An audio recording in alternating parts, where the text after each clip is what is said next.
Praise the lord. ప్రభు రక్షకుడైన యేసుక్రీస్తు నామములో సజీవాహిని వీక్షకులందరికీ మరొకసారి వందనాలు తెలియజేసుకుంటున్నాను.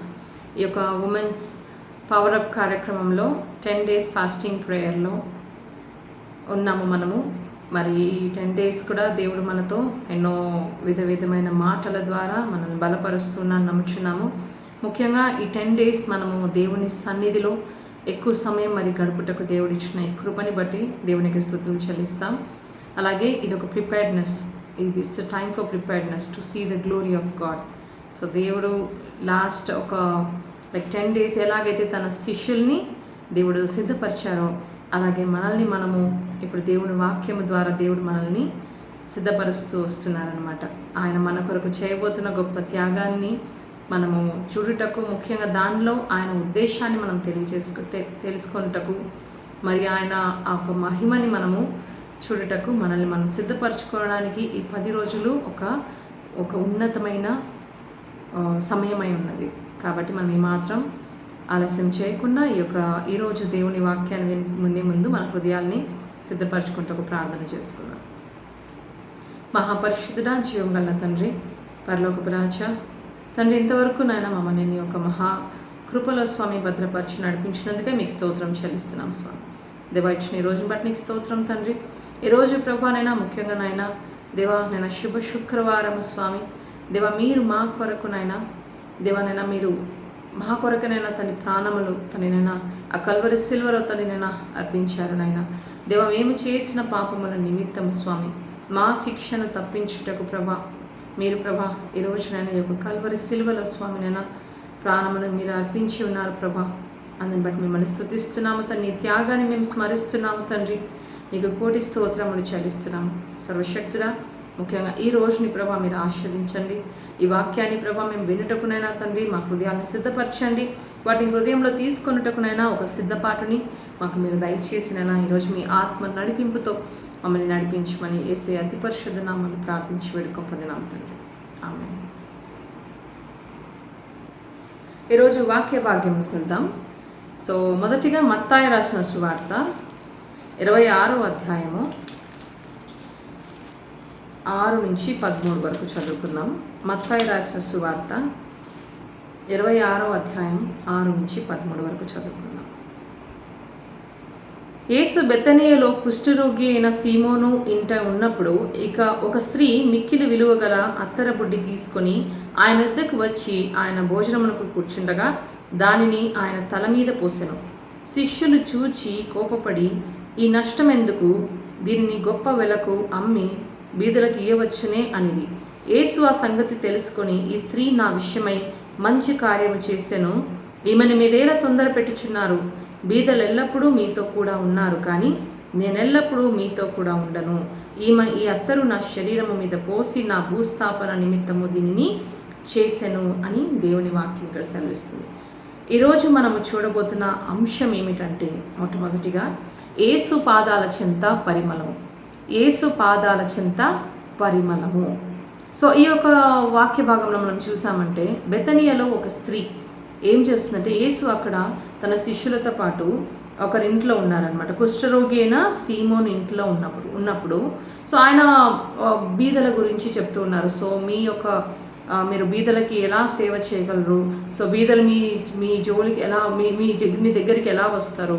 సో వారికి ఏ రూపంలో మీరు సహాయం చేయగలరు?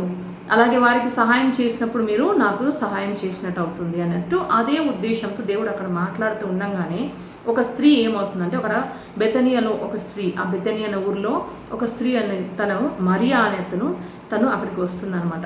తను అక్కడికి వచ్చి ఏం చేస్తుందంటే, తన చేతిలో ఒక బుడ్డి తీసుకొస్తుంది. ఆ బుడ్డిలో ఒక అత్తరు ఉంటుంది. అత్తరు సో అది చాలా కాస్ట్లీ అనమాట. అది కాస్ట్లీ. స్త్రీ మిక్కిలి విలువగల అత్తరు బుడ్డి తీసుకొని ఆయన వద్దకి వచ్చాను. ఆయన భోజనమునకు కూర్చుండగా దానిని ఆయన తల మీద పోసాను. సో తను ఏం చేసిందంటే, కొన్ని చోట్ల మనము తల మీద పోసాను చూస్తాం, మరి తల మీద, మరి ఇంకొక చోట మనము కాళ్ళ మీద పోసాను. కాళ్ళ మీద పోసి తన జుట్టుతో తను తుడిచెను అనేసి ఇక్కడ వాక్య భాగం చెప్తుందనమాట. అంటే ఏంటి, ఇక్కడ తల మీద పోసిన ఒక అత్తరు పోసి తన పాదాల మీద తన జుట్టుతో తుడిచినప్పుడు వెంటనే అక్కడ ఉన్న తన శిష్యులలో ఒకరు ఏం చెప్తారంటే, మీరు ఎందుకు ఈ యొక్క అత్తరును మీరు వేస్ట్ చేస్తుంటాను అని తను చేస్తున్న ఒక క్రియని తను డిఫెండ్ చేస్తారనమాట. ఎందుకు తను వేస్ట్ చేస్తుంది, ఎందుకంటే అంతవరకు వారు బీదలకి మనం సహాయం ఎలా చేయగలము, బీదలకు సహాయం చేయాలనే ఉద్దేశాన్ని వారు వింటూ వచ్చారు. కాబట్టి ఆ సమయంలో ఎలా అనిపిస్తుందంటే తనకి, దీన్ని ఎందుకు తను వ్యర్థం చేస్తుంది, దీన్ని అమ్మి తన బీదలకి సహాయం చేయొచ్చు కదా, అది నీకు నిజమైన సేవ అయి ఉండొచ్చు కదా అన్నట్లు అక్కడ శిష్యులు ఆమెని అడుగుతున్నారు. అయితే తను ఏం మాట్లాడట్లేదు, బట్ తను చేసిన క్రియ దేవుణ్ణి ఎంతో అక్కడ మెచ్చింపజేసిందనమాట. కాబట్టి యేసు స్వామిని తానే తన తరపున నిలబడి తాను మాట్లాడుతున్నారు. ఏమని చెప్తున్నారంటే, అక్కడ ఈమె చేసిన పని మీరు ఎందుకు ఆమెని తొందర పెడుతున్నారు, మీరు ఏలో తొందర పెడుతున్నారు, బీదలు ఎల్లప్పుడూ మీతోనే ఉన్నారు కానీ నేను ఎల్లప్పుడూ మీతో కూడా ఉండను అనేసి అంటున్నారు. సో ఇక్కడ కేవలం ఒక బీదలకి సహాయం గురించి ఉన్న మాట కాదు, ఇక్కడ ఏదో దేవుడు చాలా డీప్గా చాలా లోతైన అర్థముతో ఆయన మాట్లాడుచున్నారనమాట. అయితే ఇక్కడ ఉన్న ఈ సందర్భంలో ఉన్న ఎవరెవరంటే ఈ మరియ ఎవరు, ఈ సందర్భంలో ఈ మరియ ఎవరంటే తను లాజరు ఎవరైతే మరణం నుంచి లేపబడ్డారో లాజరు యొక్క సిస్టర్ అయి ఉన్నారు, లాజరు యొక్క సహోదరి అయి ఉన్నారనమాట. సో తను చాలా రోజుల నుంచి తనకి ఏసయ్య గురించి చాలా బాగా తెలుసు. ఏసయ్య చేసిన క్రియలని తను చూసింది, ఏసయ్య చేసిన ఏసయ్య చెప్పిన మంచి మంచి మాటలు తను వింటూ వచ్చిందనమాట. తన ఆత్మీయ ఆకలి కలిగిన ఒక స్త్రీ ఈ మరియ, ఆత్మీయ ఆకలి కలిగిన ఒక స్త్రీ. ఎలా చెప్తామంటే, ఎన్నోసార్లు మనం ఇంకొక సందర్భంలో చూసామంటే, మార్త తన అక్క అయిన మార్త తను పరిచర్య విషయంలో చాలా బిజీగా ఉన్నప్పుడు, తను పరిచర్యలు అంటే వచ్చిన వారికి భోజనం సిద్ధపరచడంలో ఇలాంటి పరిచయ విషయంలో తను కొంచెము కాన్సన్ట్రేట్ చేసింది. అయితే ఈ మరియ ఏం చేసింది, మరియ దేవుని పాదాల చెంతనే కూర్చొని ఎల్లప్పుడూ దేవుని మాటలు వింటూనే వచ్చేదనమాట. సో ఎల్లప్పుడు తన మాటలు ఎల్లప్పుడు దేవుని సాన్నిధ్యాన్ని, దేవుని మాటలని ఆశపడే ఒక స్త్రీ అయి ఉన్నది. తన ఆత్మీయ ఆకలి ఎప్పుడు దేవుని వాక్యం వినాలి, దేవుని మాటలు వినాలనే ఒక ఆకలి కొనిన ఒక స్త్రీ అయి ఉన్నదనమాట. అయితే ఇంకా మనం చూసామంటే ఈ సందర్భంలో తనని మనం చూసామంటే తను ఒక త్యాగపూరిత హృదయం కలిగిన ఒక స్త్రీ అయి ఉన్నది. త్యాగపూరిత హృదయం అని మనం ఎందుకు అంటున్నామంటే, సో అక్కడ మనం చూసాము తను తీసుకొచ్చింది ఒక జటమాంస తైలము అత్తరు. సో జటమాంస అత్తరు అది చాలా కాస్ట్లీ అయిందని ఇక్కడ మెన్షన్ అయింది. అక్కడ ఉన్న ఒక శిష్యుడు, యేసు శిష్యుల్లో ఒకరు, ముఖ్యంగా ఇస్కరియోతు యూదా అనే అతను అక్కడ ఈ యొక్క అత్తరు ఒక విలువ గురించి మాట్లాడతారు. సో ఇస్కరియోతు యూదా అక్కడ ఏమంటున్నాడంటే, ఇది చాలా విలువైనది, తన మెంటాలిటీ తెలుసు కదా, ఎప్పుడు డబ్బుల మీదనే అది ఆశ కలిగి ఉంటుంది, తన మనసు ఎప్పుడు డబ్బుల మీదే ఉంచి ఉంటాడనమాట ఇస్కరియోతు యూదా. కాబట్టి దాన్ని చూస్తూనే దాని విలువ తనకి తెలిసిపోయిందనమాట. సో ఇది చాలా కాస్ట్లీ అయినది, దీని విలువ అట్లీస్ట్ ఒక 300 దినార్లు ఉంటుందని చెప్పేసి తన శిష్యుడు అంటున్నారు. 300 దినార్లు అంటే, సో ఒక్క దినారు చూసామంటే వారి యొక్క రోజు సంపాదించే ఒక డైలీ వేజ్, ఒక్క రోజు సంపాదన వచ్చేసి 1 దినార్ ఉంటుందన్నమాట. అయితే 300 దినార్లు అంటే తను మరియ 300 రోజులు తను కష్టపడితే కానీ ఇంత అత్తరు తను సంపాదించగలదు, ఇంత విలువ కలిగిన అత్తరు తను సంపాదించగలదు అనేసి అక్కడ మనకి చాలా స్పష్టంగా అవుతుంది. 300 దినార్లు అంటే తను సుమారుగా 1 సంవత్సరం నుండి తను ఎత్తిపెట్టుకొని వచ్చిందనమాట. ఒక సేవింగ్ని ఏం చేసిందంట, డైరెక్ట్గా యేసు దగ్గరికి తీసుకొని వచ్చి ఆ తైలంతో తన కొరకు కూడా తనే ఉంచుకొని ఉండొచ్చు, కానీ తన కొరకు తాను ఉంచుకోలేదు. తను త్యాగపూరితమైన హృదయం, చాలా దేవుని కోసం నేను ఏదోటి త్యాగం చేయాలి, నేనేమి ఇవ్వగలను అని తను మొదటిగా తన సమయాన్ని ఇచ్చింది, తన హృదయాన్ని దేవుని సన్నిధిలో పెడుతూ వచ్చింది. అయితే ఇంకా తన దేవుని వాక్యాన్ని వింటూ తను వచ్చింది కాబట్టి, సో తన కొన్ని లోతైన ఆత్మిక విషయాల్ని కూడా తను తెలుసుకోగలిగింది. సో ఏసేకి ఎన్నో రోజుల నుంచి తను దేవునితో పాటే నడుస్తుంది. సో దేవుని పాదాల చెంత మాటలు వింటుంది. బట్ ఎప్పుడు తనకి అనిపించని ఒక కార్యము ఇప్పుడు ఎందుకు తనకు మనసులో అనిపిస్తుంది అంటే, మేబీ తను దేవుని యొక్క మరణాన్ని, యేసు స్వామి యొక్క మరణాన్ని తను గ్రహించిందనమాట. సో దేవుడు మరణం పొందబోతున్నాడు అన్న తన మాటలలో, యేసయ్య తన మాటలలో ఏదైతే తను వాక్యము ద్వారా, మాటల ద్వారా చెప్తూ ఉన్నారో ఆ విషయాలలో ఒక ఆత్మీక ఒక రహస్యాలని తను గ్రహించగలిగింది. మేబీ తను గ్రహించగలిగింది కాబట్టి తను ఒక సిద్ధపాటుని, దేవునికి ఒక బెస్ట్, ఎవరైనా ఇప్పుడు మనల్ని విడిచి వెళ్ళిపోతారు, మనతో పాటు ఉన్న మన ఫ్రెండ్ విడిచి వెళ్ళిపోతారు లేదా దూరం వెళ్తారు అన్నప్పుడు మనం ఏం చేస్తామంటే ఒక ఫేర్వెల్ లాగిస్తాం. సో ఎవరైనా మన దగ్గర చాలా లాంగ్ టర్మ్ ఉండి, మన ఆఫీసెస్లో కానీ, కాలేజెస్లో కానీ, స్కూల్స్లో కానీ టీచర్స్ ఎవరైనా లాంగ్ టర్మ్ ఉండి వారు వర్క్ చేసినప్పుడు ఏం చేస్తారో, వారు విడిచి వెళ్ళేటప్పుడు వారికి ఒక బెస్ట్ గిఫ్ట్ అనేది ఇస్తాం. అంటే so that they could remember for their life time, వారి లైఫ్ టైం వాళ్ళు గుర్తుపెట్టుకునేలాగా ఒక గిఫ్ట్ ఇవ్వాలని ప్రతి ఒక్కరూ ఆలోచిస్తారు. సో అలాగే మరియా ఏమనుకుందంటే, మేబీ యేసయ్య నన్ను విడిచి ఇంకా తను వెళ్ళిపోతాడు, ఆయన నా జీవితంలో ఎన్ని గొప్ప కార్యాలు చేశాడు, చనిపోయిన నా తమ్ముడిని తను లేపారు అంటే అక్కడ ఎవరికీ చేయని ఒక గొప్ప కార్యం, దేవుని కార్యం తన జీవితంలో, తన కుటుంబంలో తను చూసింది. మరణించిన వ్యక్తిని తిరిగి లేపడం అంటే it's not a normal thing. అంటే యేసయ్య ఆ కుటుంబం మీద ఎంత ప్రేమ కలిగి ఉన్నాడు. సో మరియా, మార్తా, లాజరు వీరు కూడా యేసయ్యతో అతి సాన్నిధ్యంగా వారు ఉన్నారు, చాలా సమీపంగా, చాలా స్నేహంగా వారందరూ ఉన్నారు. అయితే ఇలాంటి ఒక స్నేహితుడు మా కుటుంబంకి అసాధ్యమైన విషయాన్ని సాధ్యం చేసిన ఈ యొక్క యేసు మమ్మల్ని విడిచిపోతే నెక్స్ట్ మా గతి ఏంటి అని కూడా తనకు నిండొచ్చు. తర్వాత ఈయన వెళ్ళే ముందు, ఈయన వెళ్ళడం ఖచ్చితం, అది అర్థమైపోయింది తనకి. కాబట్టి ఈయన వెళ్ళే ముందు నేను చాలా మంచి ఒక విలువ కలిగిన ఒక మంచి నేను గిఫ్ట్ తనకి ఇవ్వాలని తన ఆశపడింది. అండ్ ఆల్సో మేబీ ఇంత గొప్ప కార్యాన్ని చేసి, ఏం గొప్ప కార్యం చేశాడు, తన తమ్ముడిని మరణం నుంచి నిలబెట్టండి, తిరిగి జీవానికి తీసుకొచ్చాడు. వారి కుటుంబం ఒక సమయంలో ఒక చీకటిగా ఉన్నది, చీకటి అయిపోయింది తన వరకు కుటుంబం. తమ్ముడు ఉన్న ఒక్క తమ్ముడు, మేబీ ఒక మగదిక్కు, ఆ ఇంటికి ఉన్న మగదిక్కు తను చనిపోయాక మేము ఏమైపోయేవారమో, కానీ ఆయన నా తమ్ముడిని తిరిగి బ్రతికించి మా కుటుంబానికి తిరిగి వెలుగుని తీసుకొచ్చాడని ఒక గ్రాటిట్యూడ్ తనలో ఉన్నది. తనకు ఆ గ్రాటిట్యూడ్ వల్ల నేను ఏమి ఇవ్వాలి ఈయనకి, ఈయన రేపు నన్ను విడిచి వెళ్ళిపోతారే, నేను ఏమి ఇవ్వగలను ఈయనకి అని మేబీ తను ఆలోచించి తను ఏమి ఇవ్వలేక తన దగ్గర ఉన్న అత్యమూల్యమైన ఒక వస్తువుని తను తీసుకొని వచ్చిందనమాట. అదే తను ఒక సంవత్సరం నుంచి తన కొరకు తను ఎత్తిపెట్టుకున్న, లేదా కష్టపడి తను ఎత్తిపెట్టుకున్న ఆ ఒక అత్తరు, ఇది 300 దినారులు మరి విలువ కలిగిన ఆ ఒక అత్తర్ని తను తీసుకొని వస్తుంది దేవుని సన్నిధిలో. ఏమాత్రం ఆలోచించకుండా తను వెళ్ళి సీదా మరి దేవుని పాదముల దగ్గరికి వెళ్ళి ఆ అత్తరుని తన తలకి, యేసయ్య పాదములకి పూసి తన జుట్టుతో తాను తుడిచివేసింది అనమాట. తన జుట్టుతో తాను తుడిచి దేవునికి తను ఇవ్వగలిగిన ఆ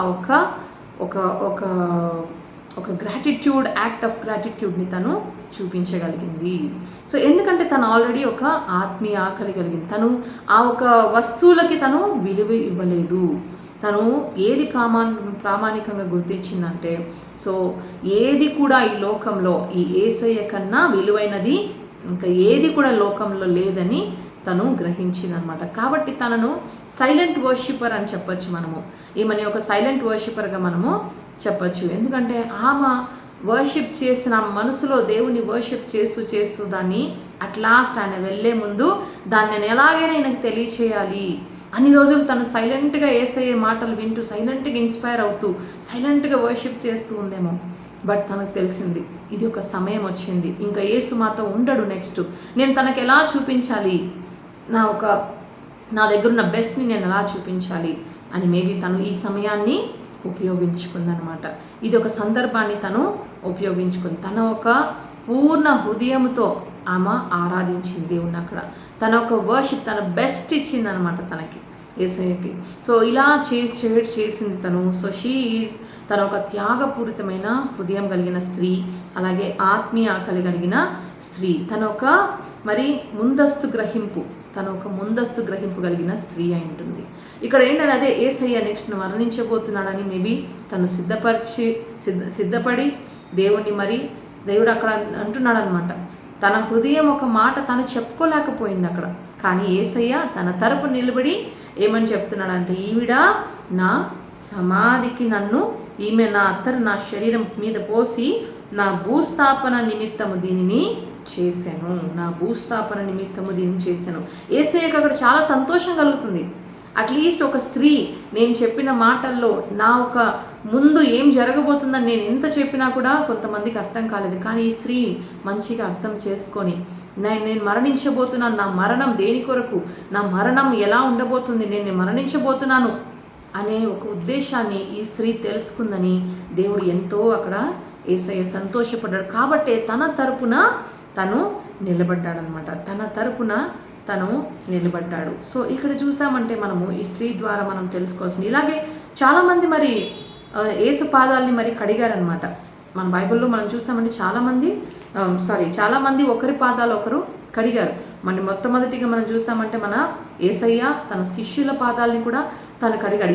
ఈ యొక్క సిచ్యువేషన్ తర్వాత కొద్ది సమయం తర్వాత యేసయ్య లాస్ట్లో తన శిష్యుల పాదముల్ని తాను కడుగుతారు. అయితే ఇక్కడ ఆయన ఒక హంబుల్నెస్ని చూపిస్తున్నారు అనమాట. యేసయ్య ఒక హంబుల్నెస్ని చూపిస్తూ శిష్యుల పాదములను కడగడం మనం చూస్తున్నాం. అలాగే ఇంకొక స్త్రీ కూడా యేసయ్య పాదాలని కడగడం మనము చూస్తున్నాం అన్నమాట. అది మరి ఎలాగంటే తన ఒక కన్నీటితో యేసయ్య పాదాలని మరి కడుగుతుంది. తను కూడా అత్తరు పూసి మరి యేసయ్య పాదాలను తన కన్నీటితో ఒక రిపెంటెన్స్, ఒక హార్ట్ ఆఫ్ రిపెంటెన్స్తో తను యేసయ్య పాదాలని కడగడం చూస్తున్నాం. సో తను కూడా యేసయ్య పాదాలని మరి తన కన్నీటితో కడగడం మనం చూస్తున్నాం.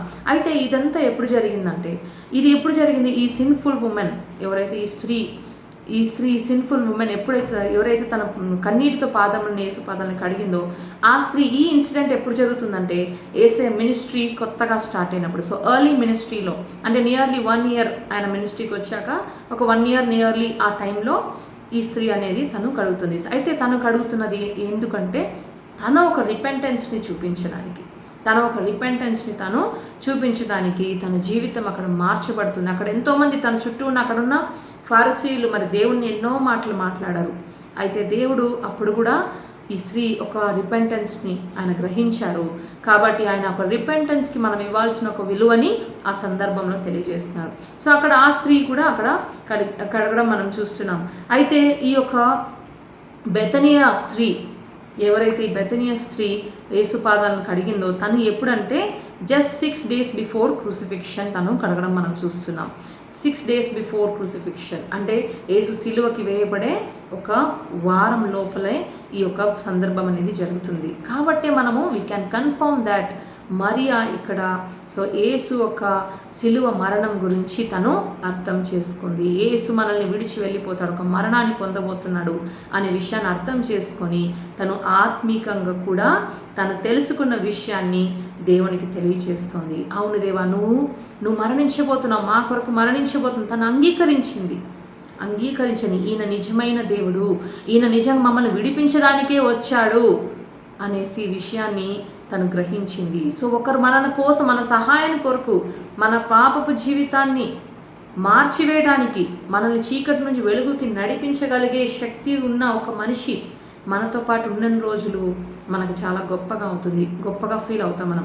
అయితే తను విడిచి వెళ్ళిపోతున్నప్పుడు వారికి ఏదైనా మనం తెలియచేయాలని మనము ఆశపడతాం. అదే రీతిగా ఈ యొక్క ఇన్సిడెంట్ ఎందుకు ఇంత హైలైట్ అయింది అని అంటే, సో ఎందుకంటే ఇది సిలువ మరణం గురించి తను గ్రహించి తను ఒక గ్రాటిట్యూడ్ యాక్ట్గా దీన్ని మనము చూస్తున్నాం. అదే అందుకే యేసయ్య అంటున్నాడు, సో ఈమె చేసినదియు ఈమె జ్ఞాపకార్థంగా ప్రశంసింపబడునని మీతో నిశ్చయముగా చెప్పుచున్నానని వారితో అనెను.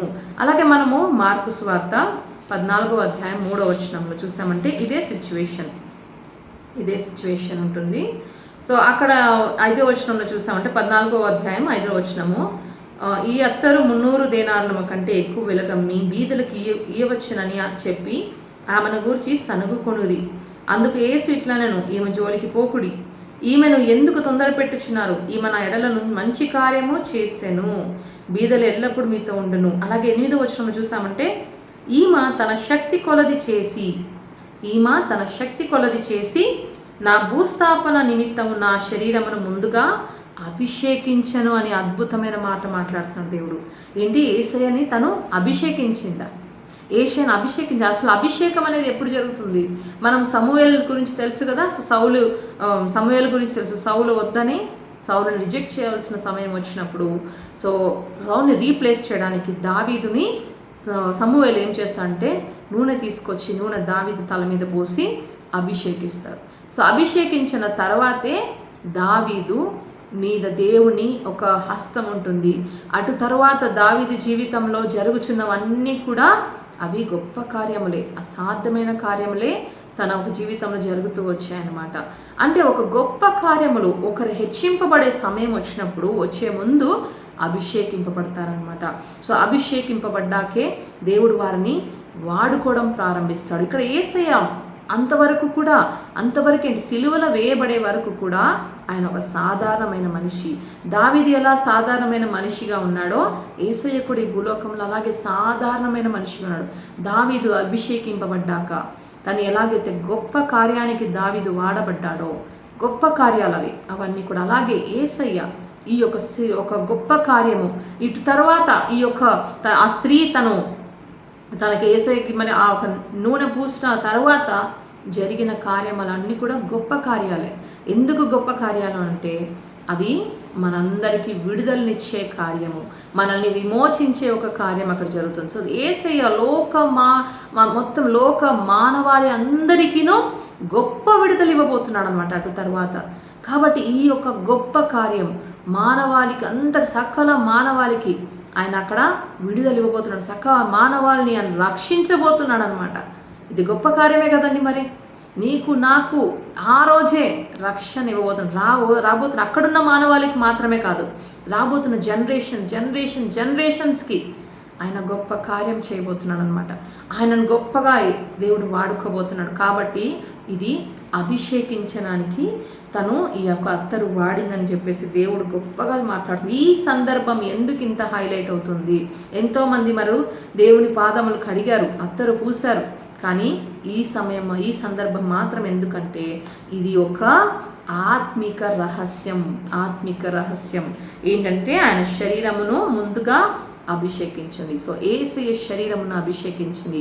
అభిషేకింపబడిన ఇదే శరీరము ముందు రోజుల్లో చూసామంటే నలగగొట్టబడుతుంది, విరగగొట్టబడుతుంది, రక్తం కార్చబడుతుంది. ఇదే శరీరం నుండి ఆ రక్తములు, ఆ గాయముల వలనే గొప్ప స్వస్థత, అదే గాయముల వలన మనకి స్వస్థత, గొప్ప ఆ గాయముల వలన విడుదల, ఆ గాయముల నుండి కారిన రక్తములో మనకి పరిశుద్ధత, మనము పరిశుద్ధపరచబడతాం, మనం కడగబడతాం. ఆ రక్తములోనే మనకి రక్షణ ఉంది. కాబట్టి ఈ శరీరాన్ని, ఏ శరీరం నుంచి ఈ రక్తము కారపించబడుతుందో ఈ శరీరం అభిషేకింపబడాలి. కాబట్టి ఈ దేవుడు అక్కడ స్పష్టంగా చెప్తున్నాడు, ఈ యొక్క అత్తరు, ఈ యొక్క తైలము నన్ను అభిషేకించడానికి దేవుడు వాడుకుంటున్నాడని అక్కడ ఉన్న వారికి మరొకసారి దేవుడు స్పష్టపరుస్తున్నాడు.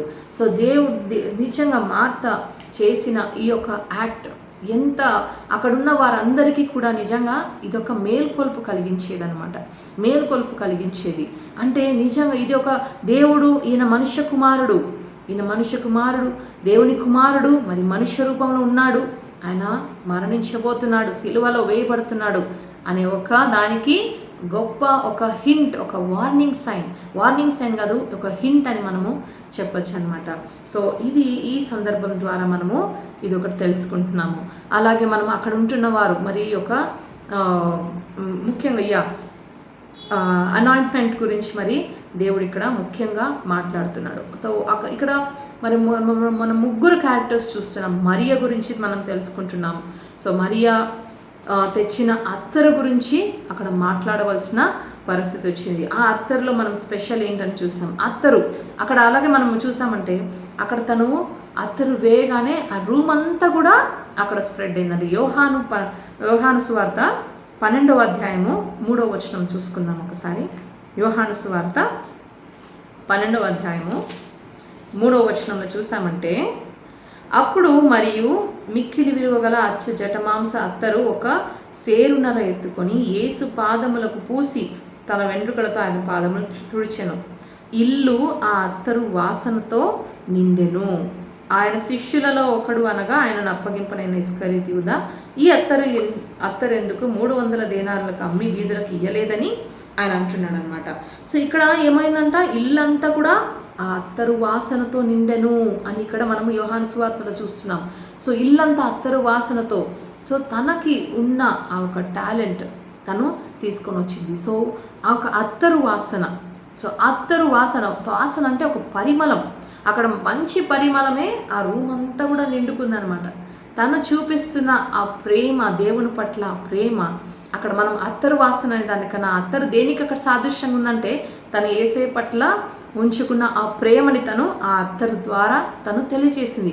అయితే తను చూపిస్తున్న ఆ ప్రేమ యేసయ్యకు మాత్రమే కనపడలేదు. ఎలా ఉందంట, ఆ రూమ్ అంతా కూడా అది ఆ స్మెల్ అనేది పరిమళంతో నింపబడిందంట. సో పరిమళంతో నింపబడిందంట. ఈరోజు మనం మనల్ని పరీక్షించుకోవాల్సిన విషయం ఏంటంటే, మనము దేవునికి చూపిస్తున్న ప్రేమ కేవలం దేవునికి మనకు మాత్రమే తెలుసా? మనం అందరి ముందు ఎగ్జిబిట్ చేయగలుగుతున్నామా? ఆయన మీద ఉన్న ప్రేమని మనము ఎలాగైతే ఆ స్త్రీ అక్కడ వచ్చి ఏమాత్రం ఆలోచించకుండా నలుగురిలో యేసయ్య తనకి చూపించిన ప్రేమకి ప్రతిగా తను ప్రేమ చూపించిందో అలా మనం చూపించగలుగుతున్నామా?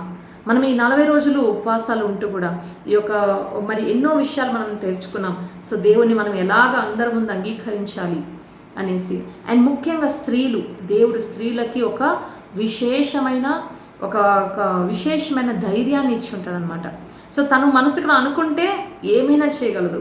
తన మనసులో ఎవరినైనా ప్రేమిస్తే ఒక స్త్రీ తను వారి కొరకు ఏమైనా చేయగలదు. ఒక స్త్రీ మనం చూస్తూ ఉంటాం, ఎన్నో వీడియోస్ ఈ మధ్య చూస్తున్నాం. ఒక స్త్రీ తన బిడ్డల కొరకు తన ప్రాణాలనైనా తెగించగలిగే ధైర్యం ఉంటుందన్నమాట. ఒక స్త్రీకి తన బిడ్డల కొరకు ఎవరితోనైనా పోరాడుతుంది. ఒక స్త్రీ మనకి ఎలుగుబంటి గురించి తెలుసు కదా. సో ఎలుగుబంటి మామూలుగా అది ఉందంటే పర్లేదు, పిల్లల తల్లి అయిన ఒక ఎలుగుబంటిని మనం ఫేస్ చేయడం చాలా కష్టం అంట. ఎందుకంటే చాలా ఆరోగ్యంగా ఉంటుందంట.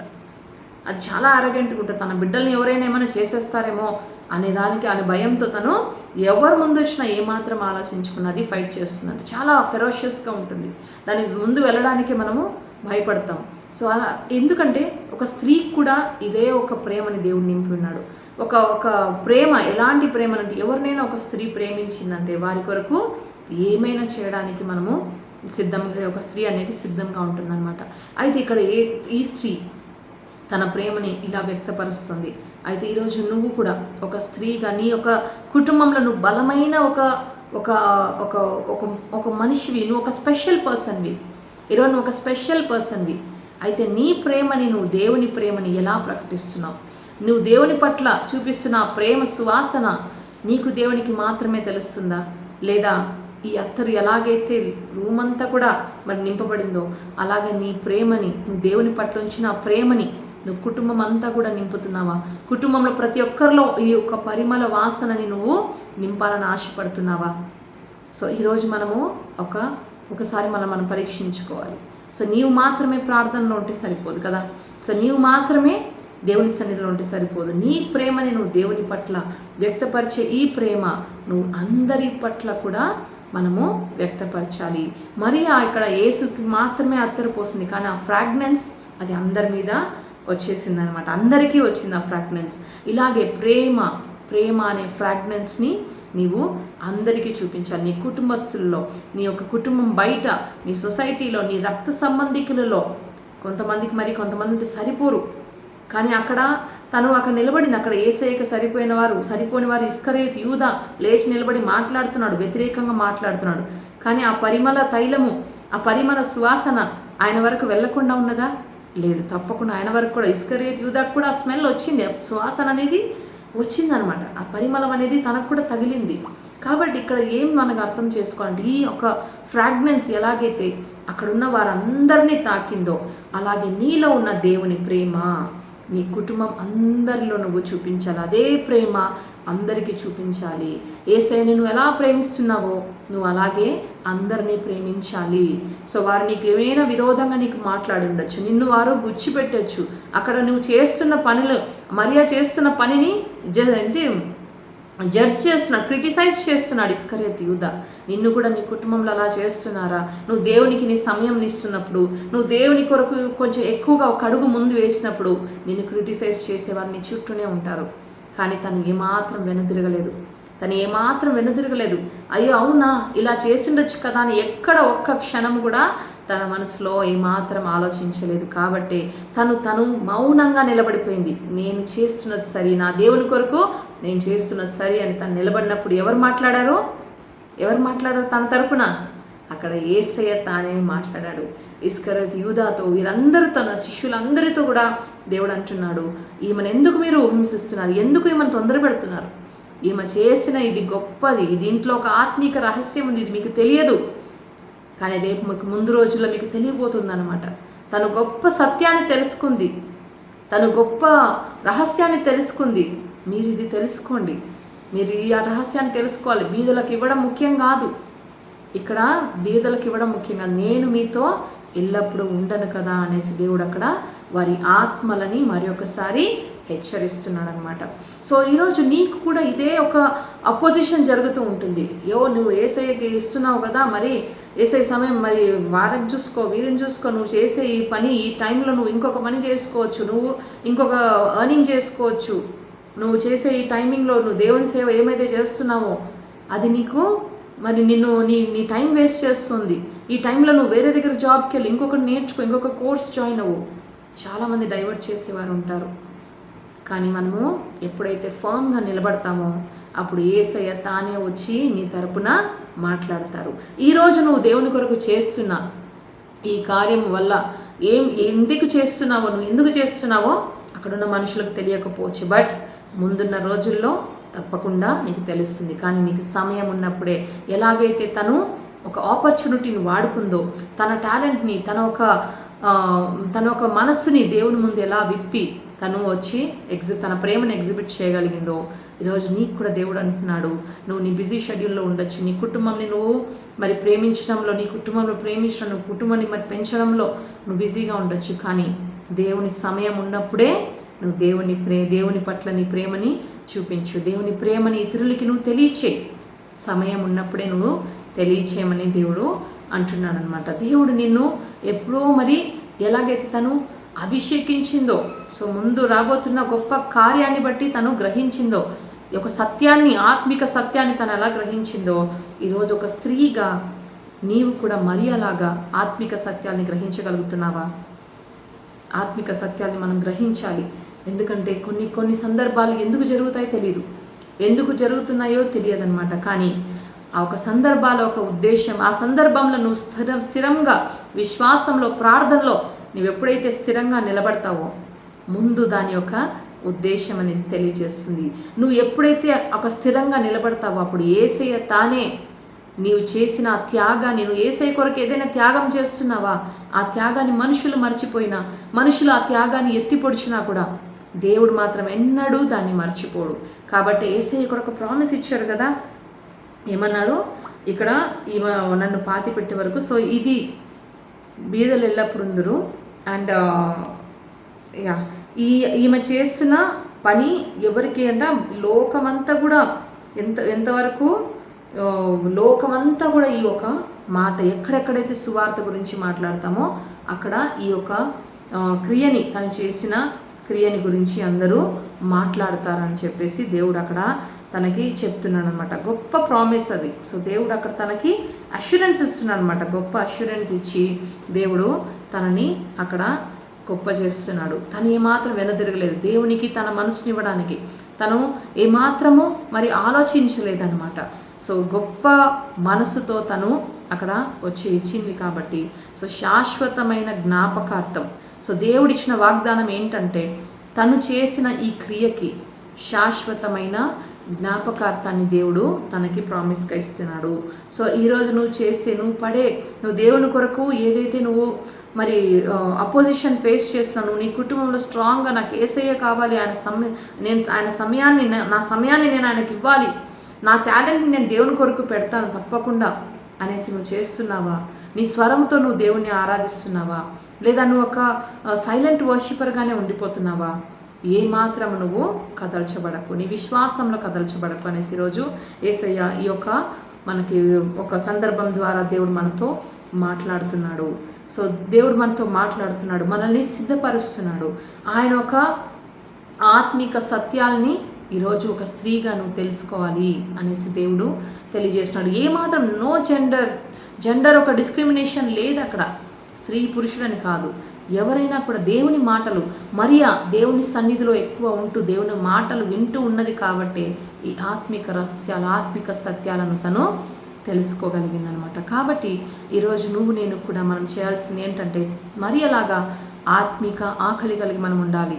అలాగే మరియలాగా త్యాగపూరితమైన హృదయం కలిగి ఉండాలి. సో దేవుడు ఒకటి విషయాన్ని నీ నుండి ఆశిస్తున్నాడు అంటే ఏమాత్రం నువ్వు వెనుదిరగకుండా దాన్ని నువ్వు త్యాగం చేయాల్సి వస్తుంది. ఒకవేళ దేవుడు నీ యొక్క ఎంటర్టైన్మెంట్ టైంని నువ్వు త్యాగం చేసి నా సన్నిధిలో మోకరించి వీరి గురించి నువ్వు ప్రార్థించి అని ఎప్పుడైనా నీకు ప్రేరేపణ కలిగిందంటే వెంటనే నువ్వు దాన్ని త్యాగం చేయి. నువ్వు త్యాగపూరితమైన హృదయం కలిగి ఉండాలి దేవుని నమ్ముకున్నప్పుడు. సో త్యాగపూరితమైన వెంటనే నువ్వు అక్కడ ఎంటర్టైన్మెంట్ ఎప్పుడైనా దొరుకుతుంది. దేవుడు అదే అంటున్నాడు, అక్కడ మీ బీదలకి మీరు ఇవ్వచ్చు. సో బీదలకి మీరు ఎప్పుడైనా సహాయం చేయగలరు, కానీ నేను కొద్ది రోజులు మాత్రమే ఉంటానని. సో ఎప్పుడైనా మీకు దేవుని సన్నిధిలో మోకరించి ప్రార్థించాల్సిన సమయం వచ్చినప్పుడు సో అప్పుడు ఏమాత్రం మీరు వెనతిరగకండి. మీ సమయాన్ని, మీ యొక్క ఎంటర్టైన్మెంట్ని, మీ యొక్క ఒక రిక్రియేషన్ని, ఫన్ని మీరు పక్కన పెట్టేసి మీ హృదయాన్ని సంతోషపరిచే విషయాల్ని పక్కన పెట్టేసి ఎప్పుడైతే దేవుని సన్నిధిలో మోకరించి మనం ప్రార్థిస్తామో సో అప్పుడు ఏ విషయం కొరకైతే దేవుడు ప్రార్థించమంటారో ఆ విషయం గురించి మనం ప్రార్థించవలసిందిగా ఈరోజు దేవుడు మనకి జ్ఞాపకం చేస్తున్నాడు. సో అలాగే ముందస్తు గ్రహింపు, ముందు ఏం జరగబోతుందో అనేది తన దేవుని మాటల ద్వారా తను గ్రహించగలిగింది. అలాగే నీ జీవితం ముందు దేవునిలో ఉన్నప్పుడు ఎలా ఎంత అద్భుతంగా ఉండబోతుంది. ఈరోజు నువ్వు దేవునికి ఇచ్చే ఈ యొక్క సమయం వల్ల నువ్వు ముందు ఏమేం పొందుకోబోతున్నావు అనేది ఒక గ్రహింపు నువ్వు కలిగి ఉండాలి. తప్పకుండా ఈ లోకంలో నువ్వు పడే శ్రమకి ఒక ముందస్తు గ్రహింపు ఏమై ఉంటుంది, పరలోకంలో నీ కొరకై ఒక స్థానం, ఒక నిత్య జీవం అనే ముందస్తు గ్రహింపుని మనము కలిగి ఉన్నప్పుడు మనం స్థిరంగా విశ్వాసంలో మనము నిలబడగలుగుతామన్నమాట. లోక విమర్శ, సో లోకం ఇక్కడ విమర్శించింది తను, కానీ దేవుడు దైవిక అంగీకారం పొందింది మరియా. ఇక్కడ లోకం తను విమర్శించినా కూడా దైవిక అంగీకారాన్ని పొందిన స్త్రీ. అలాగే మనం కూడా ఉండాలి. సో లోకం మనల్ని విమర్శించినా కూడా ఎప్పుడైతే నువ్వు స్థిరంగా నీ విశ్వాసంలో నిలబడతావో దైవిక అంగీకారం అనేది నీకు దొరుకుతుంది. అలాగే మరణానికి సిద్ధపాటు, సో మరణానికి సిద్ధపాటు, సో యేసయ్య మరణానికి అక్కడ సిద్ధపాటు అనేది మనం చూస్తున్నాం అనమాట. ముందస్తు అభిషేకం, సో ముందస్తు అభిషేకం. అలాగే సమయం ఉన్నప్పుడే తను ఒక ఇది చేసింది అన్నమాట. తను ఒక యాక్ట్ చూపించింది. అలాగే మనము దేవునికి సరే కదా, మనం కొన్ని మాటలు వింటూ ఉంటాం కదా కొన్నిసార్లు, మనము ఇదే సమయం, నీకు ఇదే అనుకూలమైన సమయం, దేవునికి మరి ప్రార్థించు, దేవుని నమ్ముకో అన్నప్పుడు లేదు ఇప్పుడు కొంచెం పని ఉంది నాకు, నేను రిటైర్మెంట్ తర్వాత నేను చేసుకుంటాను, లేదా నాకు కొంచెం ఈ ఒక్క టెన్షన్స్ అయిపోయాక నేను దేవుని సేవ చేస్తాను, లేదా నాకు ఒక బిడ్డ కొంచెం పెద్దగా అయ్యాక నేను దేవుని సేవ చేస్తాను అని ఒక సాకులు వెతుకుతూ ఉంటారనమాట. కానీ తను మరియా ఏమాత్రం ఆలోచించలేదు. మేబీ ఈ అత్తరు దేవుడు చనిపోయాక కూడా ఒకవేళ చనిపోతాడన్నప్పుడు ఆ లాస్ట్లో సమాధికి వెళ్ళి అక్కడ కూడా పోసిండొచ్చు అన్నమాట. కానీ తను దేవుడు తనతో ఉన్నప్పుడే తన ప్రేమని తను వ్యక్తపరచాలని, దేవుడు తనతో ఉన్నప్పుడే తన టాలెంట్ని తను వాడుకోవాలని తను డిసైడ్ అయ్యింది. కాబట్టే తను చూపించిన ఆ ఒక శాశ్వతమైన ప్రేమకి తనకేం దొరికింది, శాశ్వతమైన జ్ఞాపకార్థం. ఆమె చూపించిన ఈ ప్రేమని చాలా చోట్ల దీని గురించి మాట్లాడతారని దేవుని వాక్యం తనకి ప్రామిస్ చేస్తుంది అనమాట. మనం ఆఖరిగా 2 కొరింథీయులకు రాసిన 2వ పత్రిక 2వ అధ్యాయము 15వ వచనంలో చూసుకుందామండి. కొరింథీయులకు రాసిన 2వ పత్రిక 2వ అధ్యాయము 15వ వచనము. రక్షింపబడు వారి పట్లను నశించు వారి పట్లను మేము దేవునికి క్రీస్తు సువాసనయై ఉన్నాము. నశించు వారికి మరణార్థమైన మరణపు వాసనగాను, రక్షింపబడు వారికి జీవార్థమైన జీవపు వాసనగాను ఉన్నాము అనేసి ఇక్కడ పౌలు భక్తుడు అంటున్నాడు అనమాట. ఎలా అంటే రక్షింపబడు వారి పట్లను నశించు వారి పట్లను మేము దేవునికి క్రీస్తు సువాసనే ఉన్నాము. క్రీస్తు ఎలాగైతే జీవించాలని అనుకున్న వారికి జీవ సువాసనగా ఉన్నారు. సో ఇదే రీతిగా ఈ క్రీస్తు మాలో ఉన్నాడు కాబట్టి, సో మేము ఆయనని ధరించుకున్నాము కాబట్టి అనేసి ఇక్కడ పౌలు చెప్తున్నాడు అనమాట. ఏమని? రక్షింపబడు వారి పట్ల, నశింపబడు వారి పట్ల దేవుని క్రీస్తు సువాసనే ఉన్నాము. సో క్రీస్తు ఒక సువాసన, క్రీస్తు ఒక సువాసన. క్రీస్తు నీలో ఉన్నప్పుడు ఆ సువాసన అందరికీ అది వెదజల్లబడుతుంది అనమాట. క్రీస్తు సువాసన ఎలాగంటే అది నశించిన వారికి మరణార్థమైన మరణపు సువాసనగాను, మరియు జీవించాలనుకున్న వారికి ఏంటంట జీవపు సువాసనగా క్రీస్తు ఉంటున్నాడు అనమాట. అదే లోకపు మనుషులకి సో యేసు సిలువ మాట వెర్రితనంగా ఉంటుంది. ఏమంటే మనకి దేవుని నమ్ముకున్న వారికి, దేవుని ఎవరైతే రక్షకుడుగా అంగీకరించారో వారికి ఆ మార్గం ఎలాగుంటుందంట? రక్షణ మార్గంగా ఉంటుందంట. సిలువ మాట రక్షణ మార్గముగా ఉంటుందంట. సో ఇదే మాటని చెప్తూ ఇక్కడ పౌలు భక్తుడు అంటున్నాడు, నీలో క్రీస్తు ఉంచుకొను. నీలో క్రీస్తు ఉన్నప్పుడు నీలో జీవపు మాటలు నీలో ఉంటాయి. సో జీవపు సువాసన అనేది నీలో కలిగి ఉంటుంది. సో నువ్వు ఎక్కడెక్కడ ఉంటావో నువ్వు జీవపు మాటలే పలుకుతావు. యేసయ్య ఎలాగ తను పలికిన ప్రతి మాటలు జీవమును కలిగిస్తున్నదో, ఇదే యేసయ్య నీలో ఉన్నప్పుడు నువ్వు పలికే ప్రతి మాట జీవము కలిగి ఉంటున్నావు. నీ కుటుంబంలో నువ్వు పలికే ప్రతి మాట, నువ్వు ఆశీర్వదించే ప్రతి ఒక్క ఆశీర్వాదం అది ఇతరులకి జీవం కలిగిస్తుంది అన్నమాట. కాబట్టి నీలో క్రీస్తు జీవిస్తున్నప్పుడు నువ్వు పలికే ప్రతి మాట కూడా అది జీవకరంగా ఉంటుందని మరొకసారి దేవుడు మన ద్వారా మనకి తెలియజేస్తున్నాడు. అలాగే ఎఫెసీయులకు రాసిన పత్రిక 5వ అధ్యాయము 2వ వచనము ఆఖరిగా చూసుకుందాము. ఎఫెసీయులకు రాసిన పత్రిక 5వ అధ్యాయము 2వ వచనం చూసుకుందాం. క్రీస్తు మిమ్మల్ని ప్రేమించి పరిమళ వాసనగా ఉండుటకు మన కొరకు తన్ను తాను దేవునికి అర్పణంగాను బలిగాను అర్పించుకొనెను. క్రీస్తు మిమ్మల్ని ప్రేమించి పరిమళ వాసనగా ఉండుటకు, ఆయన మనలో పరిమళ వాసనగా ఉండుటకు తనను తాను దేవునికి అర్పణంగా చేసుకున్నాడంట. దేనివల్ల ఉండాలనుకున్నాడు? ప్రేమించి. సో ఆయన కూడా మనల్ని ఎలాగైతే మరియా యేసుని ప్రేమించి తనకి ఒక పరిమళ వాసన కలిగిన ఒక అత్తర్ని ఇచ్చిందో, అలాగే యేసయ్య కూడా మనల్ని ప్రేమించి ఆయన ఒక శిలువ మరణము మనకి ఒక పరిమళ వాసనగా, శిలువ మరణం నుంచి వచ్చిన ఒక ఫ్రూట్ ఏంటి? నిత్య జీవం. ఆ నిత్య జీవం అనే వాసనని మనకి చూపిస్తున్నాడు అనమాట. పరిమళ వాసనగా ఉండుటకు మన కొరకు తన కొరకు తన్ను తాను దేవునికి అర్పణముగాను బలిగాను అప్పగించుకొనెను. అలాగే మీరును ప్రేమ కలిగి నడుచుకొనుడి అనేది. ఈ ప్రేమ గురించి దేవుడు మరి ఒకసారి మనకి గుర్తు చేస్తున్నాడు. ఆయన ప్రేమ కలిగి ఉన్నాడు కాబట్టి ఆయన పరిమళ వాసనగా ఉండుటకు ఆయన మరొకరకు మరణించాడు. ఎలాగైతే అత్తరు ఒక దగ్గర వేయబడినప్పుడు అది ఆ వాసన అనేది పరిమళం అనే ఆ ఒక రూమ్లో నిండిపోయిందో, ఎలాగైతే అది ఆ రూమ్ వరకు ఆగిపోయి ఉండదు, అది దాటి వెళ్ళిపోయి ఉంటుంది కదా, అలాగే యేసయ్య ప్రేమ, సిలువలో యేసు చూపించిన ఆ ప్రేమ ఈ పరిమళ వాసన లాంటిదనమాట. ఈ పరిమళ వాసన ఎలాగైతే మరి స్ప్రెడ్ అవుతుందో, అలాగే యేసయ్య సిలువ మరణం కూడా, ఆ మరణంలో చూపింపబడిన ఆ ప్రేమ కూడా పరిమళ వాసన ఏమి మనలో కూడా అది ఉండాలని దేవుడు ఆశపడుతున్నాడు. ఈరోజు యేసయ్య మనకి ఇదే మాట మాట్లాడుతూ మనల్ని ధైర్యపరుస్తూ, ఆయన మరణము అది వ్యర్థము కాకూడదు, ఆయన మరణము అది వ్యర్థము కాకూడదు. కాబట్టి ఆ మరణంని మనము అంగీకరించి ఆ మరణము ద్వారా వచ్చిన రక్షణని మనం పొందుకున్నాం. కాబట్టి ఈ రక్షణ మార్గము పరిమళ తైలం వరే నలుగురికి మనము ప్రకటించవలసిగా ఉంటుంది. ఈరోజు ఒక స్త్రీగా మరియా ఎలాగైతే ఒక స్త్రీగా ఒక మంచి స్త్రీ తన ఒక యాక్ట్ వల్ల తన మనకి ఎలాగైతే నేర్పించిందో, మనం కూడా మన కుటుంబాలలో యేసయ్య కొరకు మన ప్రేమని మనం వ్యక్తపరుస్తూ, యేసయ్య ప్రేమని ఇతరుల పట్ల వ్యక్తపరుస్తూ ఆ ఒక పరిమళ వాసన అనే యేసుక్రీస్తుని మనము ప్రకటించి మరి వెదజల్లుతూ ఉండాలనేది దేవుడు మనకి ఈరోజు జ్ఞాపకం చేస్తున్నాడు. దేవుడి కొద్ది వాక్యంని ఆశీర్వదించునుగాక. ఒక ప్రార్థన చేసుకుందామండి. మహోన్నతుడా, జీవగల తండ్రి, పరలోకపు రాజా, మరి ఇంతవరకు నాయనా నీ యొక్క వాక్య భాగంలో ప్రభా నడిపిస్తున్నాయినా నీ వాక్యంతో తండ్రి బలపరిచిన రీతిని బట్టి నేను స్తుతిస్తున్నాం తండ్రి. దేవా నీ ప్రేమ అనే ప్రభా నేను పరిమళ వాసనను మాకు ఈరోజు మీరు తెలియజేశారు. మరి ఆ ప్రభానైనా తన పరిస్థితులు తండ్రి అక్కడ తనని క్రిటిసైజ్ చేశారు ప్రభా. దేవా నైనా లోకపు విమర్శకి తను లోనైంది తను చేసిన పనిని బట్టి.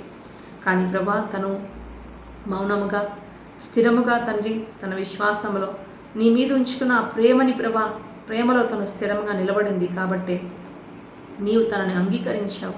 తను చూపించిన ఆ ప్రేమని మీరు అంగీకరించావు.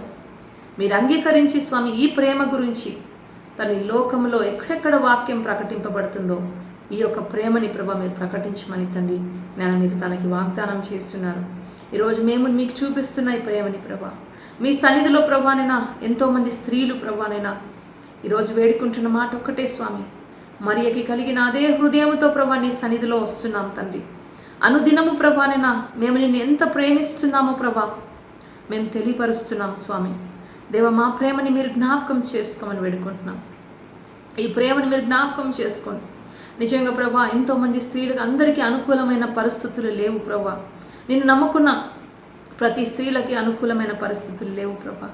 అయినను స్వామి దేవవారు నా దేవుని కొరకు ఏదో ఒకటి చేయాలి, నన్ను రక్షించిన నా దేవుడు నీ ప్రేమను రుచి చూసిన ఈ యొక్క స్త్రీలు ప్రభా నేను నా దేవుని కొరకు ఏదో ఒకటి చేయాలని ప్రభా వారికి ఉన్న తలాంతుల్ని ప్రభా నీ ముందు ఉంచుతున్నారు ప్రభా. వారికి ఉన్న స్వరముతో ప్రభా నిన్ను ఆరాధిస్తున్నారు. వారికి ఉన్న ప్రభానైనా ఆ ఒకనైనా వాక్యం చెప్పగలిగే ప్రభా ఒక తలాంతుతో ప్రభా నిన్ను తనైనా వారు నీ యందు ప్రేమని వ్యక్తపరుస్తున్నారు ప్రభా.